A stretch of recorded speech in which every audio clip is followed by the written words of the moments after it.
one of the big myths of World War II, a myth that persists to this day, is that if it hadn't been for the dropping of the atomic bomb on Hiroshima and Nagasaki, hundreds of thousands of Americans would have died in an invasion of Japan.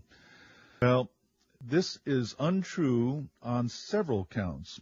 There was practically no one in the United States government at the higher reaches of the military who believed there was going to be an invasion of Japan. First of all, the Russians were about to enter the war, and they figured that this was going to be enough to end the war very, very quickly.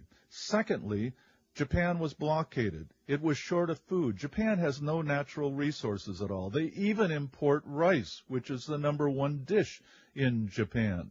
And the entire Japanese islands were blockaded by the American Navy. Japan's own Navy was completely destroyed at that point, and the Japanese people were beginning to starve, and they couldn't hold out much longer. So you would think that they were going to surrender at any moment. Well, wait just a minute. In fact, they had already tried to surrender. They had sent peace feelers through Switzerland, through the Soviet Union, through several other places where they were trying to bring about an end to the war, and they said that the only condition attendant to their surrender would be that the emperor remain on the throne. But Franklin Roosevelt coined the expression unconditional surrender, which meant there would be no conditions attached to the surrender. Harry Truman, once Roosevelt died and Truman took over, Harry Truman reemphasized unconditional surrender. Truman went to Potsdam in Germany to the conference there. He conferred with the Russians and with the British, and their various military commanders were there also. The Germans were already out of the war. That's why the conference took place in Potsdam, Germany. By this time, they knew that the atom bomb worked. The test had taken place in New Mexico, and now the question was what to do with it. Everybody there agreed that there was no reason to drop the bomb. But then when the conference ended, Truman and his Secretary of State, James Burns, got on a ship and headed back to the United States. By the time they got to the United States, Truman was convinced that they should drop the bomb anyway. So it was dropped on Hiroshima, even though the Japanese were asking to surrender. And at that point, the emperor said, get this thing over with. It doesn't matter whether I stay on the throne or what. Just end this before any more people die. But by the time they could do that, another bomb had been dropped on Nagasaki.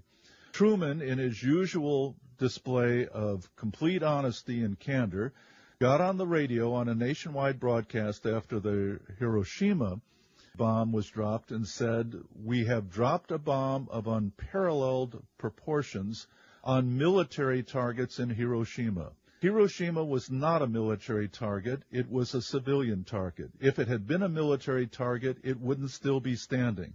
The American Air Force had been bombing Japan for a year, firebombing Tokyo, firebombing all the military installations. The only reason Hiroshima was chosen as a target was because it was not destroyed like all the other Japanese cities were.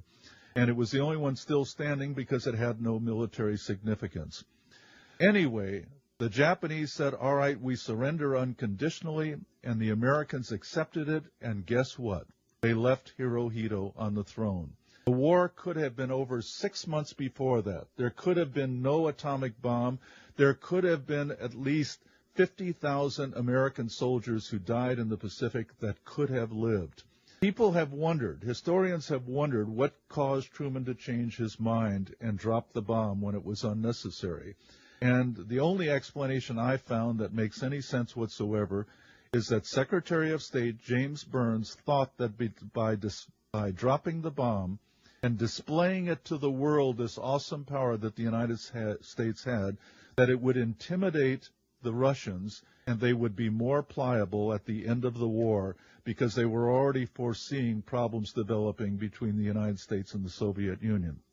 This is a common assumption. How many times have you heard war hawks say, only strength can prevent war?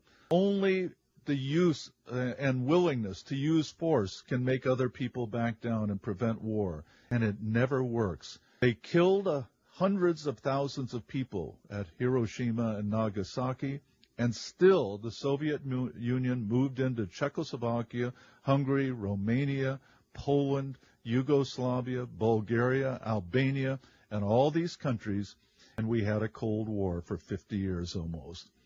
The dropping of the bomb accomplished absolutely nothing.